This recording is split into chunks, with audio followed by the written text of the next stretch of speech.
नमस्कार दोस्तों, target with Mrityunjay के यूट्यूब चैनल पे आपका स्वागत है।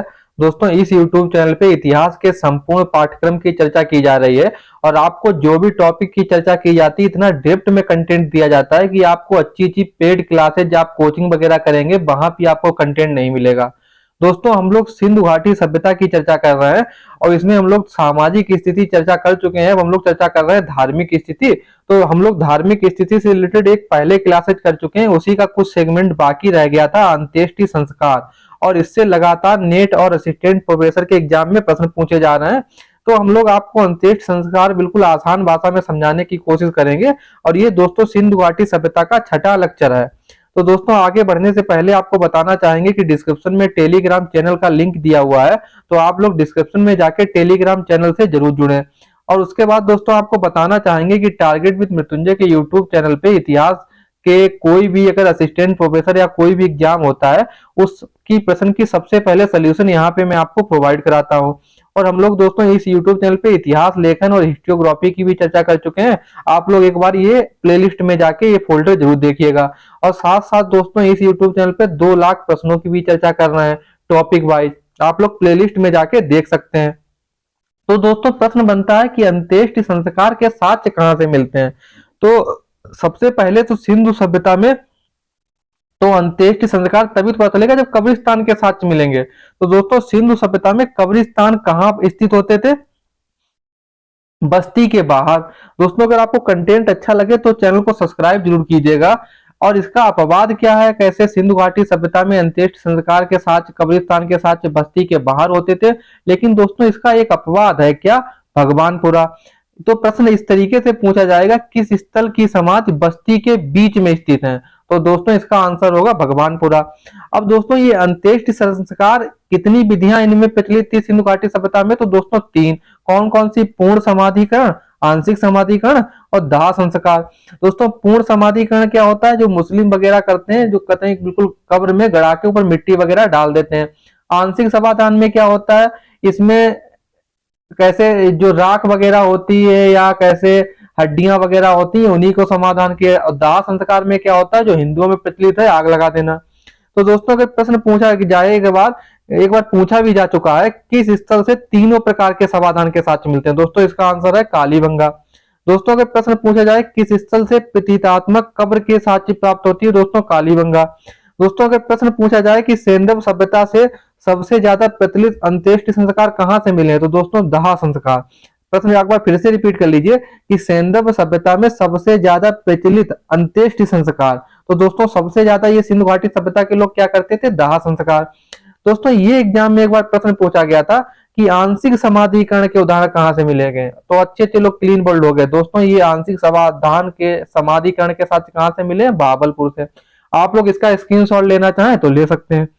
अब दोस्तों कुछ अन्य प्रश्न है कब्र का स्थल से लेके क्या, कि तीन कक्ष वाला कब्रिस्तान R37 कहां से मिला है? बहुत इंपॉर्टेंट प्रश्न है, हड़प्पा से। प्रश्न इस तरीके से भी पूछा जा सकता है कि सब कास्ट पेटिका कॉफिन मंजूषा कहां से प्राप्त हुई है? तो हड़प्पा में। और R37 ये कब्रिस्तान से मिली है। अगर पूछा जाए कि यच कब्रिस्तान कहाँ मिलता है? तो दोस्तों हड़प्पा से।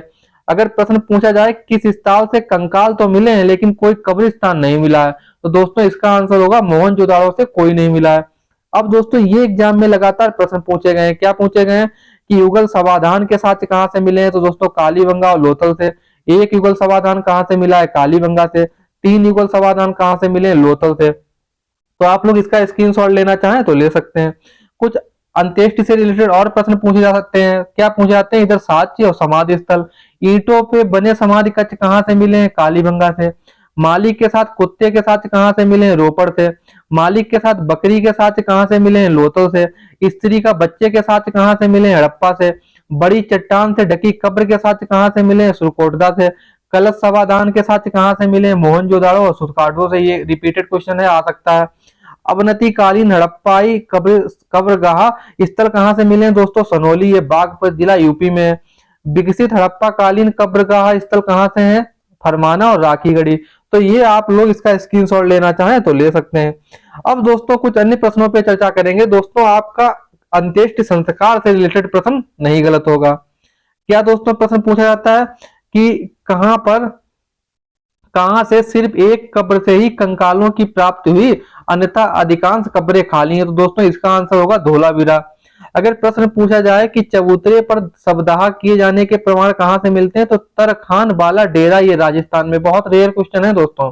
अगर प्रश्न पूछा जाए कि कहां की कब्रें अंडाकार और आयताकार गड्ढों के रूप में थी, दोस्तों इसका आंसर होगा लोथल। अगर प्रश्न पूछा जाए कि कहां से उत्तरकालीन हड़प्पाई कब्र कहा स्थल की प्राप्ति है, दोस्तों इसका आंसर है सनोली। प्रश्न अगर पूछा जाए कि कहां से विकसित हड़प्पाई कब्रगाह स्थल की प्राप्त हुई है, तो दोस्तों ये पुराना रिपीटेड है, फरवाना और राकीगढ़ी। ये वेरी इंपॉर्टेंट प्रश्न है, आप लोग याद रखिएगा। दोस्तों अगर प्रश्न पूछा जाए कि एक कब्रगाह से 8 समाधानों के ईंटों से घिरे गड्ढे और लकड़ी के ताबूत कहां से प्राप्त हुए हैं, दोस्तों इसका आंसर है राकीगढ़ी। आप लोग ये भी इसका स्क्रीनशॉट लेना चाहें तो ले सकते हैं। अब दोस्तों आपको ये याद रखना है कि कलश समाधान क्या था।